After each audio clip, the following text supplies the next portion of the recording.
Bismillahirrahmanirrahim. Assalamualaikum warahmatullahi wabarakatuh. Perkenalkan, nama saya Yanti Aprilia dengan NIM 12021000074. Video ini dibuat untuk memenuhi tugas ujian tengah semester mata kuliah perkembangan peserta didik. Selamat menyaksikan.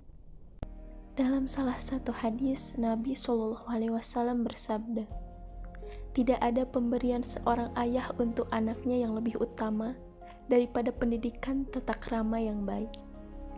Kemudian dalam hadis yang lain, Nabi SAW pun bersabda, "Seseorang mendidik anaknya itu lebih baik baginya daripada ia mengsodakohkan setiap hari satu sok."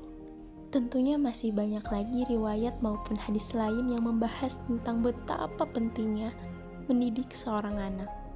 Seorang anak yang baru lahir ke dunia laksana kertas kosong, bersih, putih, dan belum ada coretan apapun. Maka itulah tugas kita, mencoretnya dengan tinta kebaikan, membimbingnya dengan ilmu, agama, dan membesarkannya dengan penuh kasih sayang. Wahai para orang tua, betapa pentingnya kita mengetahui pertumbuhan dan perkembangan anak kita, karena dengan mempelajari perkembangan anak, kita akan memperoleh beberapa keuntungan, yakni yang pertama, kita akan mempunyai ekspektasi yang nyata terhadap anak. Misalnya, kita akan mengetahui pada umur berapa anak itu mulai berbicara dan mulai mampu berpikiran abstrak, atau akan diketahui pula pada umur berapa anak tertentu akan memperoleh keterampilan perilaku dan emosi khusus. Kemudian yang kedua, pengetahuan tentang perkembangan anak akan mampu membuat kita merespon bagaimana mestinya pada perilaku tertentu kepada anak.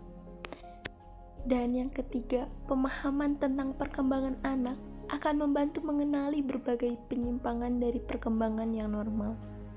Adapun beberapa alasan mengapa para orang tua maupun guru harus mempelajari perkembangan anak usia dini, yakni yang pertama, pengetahuan tentang tumbuh kembang anak dapat memberikan pengertian dan pemahaman pada diri sendiri atau self-understanding.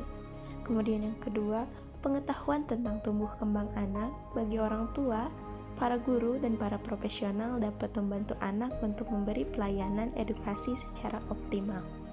Dan yang ketiga, adanya upaya para ahli mempelajari tumbuh kembang anak usia dini untuk belajar terus-menerus. Ada dua faktor yang mempengaruhi perkembangan anak usia dini, yakni ada faktor internal dan faktor eksternal. Faktor internal yakni berupa gen, kecerdasan, bakat khusus, dan kepribadian. Sedangkan faktor eksternal yaitu kesehatan dan nutrisi, peran keluarga, dan lingkungan sosial. Maka seperti yang telah kita ketahui bahwa anak harus didukung dengan banyak sekali peran, yakni oleh peran orang tua, peran masyarakat, peran pendidik, dan semua orang di sekitarnya. Lingkungan pun harus mendukung karena anak belajar dari pengalamannya sendiri. Marilah kita sadari bahwa anak bukan hanya titipan, melainkan anak merupakan tanggung jawab yang paling besar dan harus kita arahkan dengan benar dan baik sesuai dengan tuntunan Allah Subhanahu wa Ta'ala dan Nabi Muhammad SAW.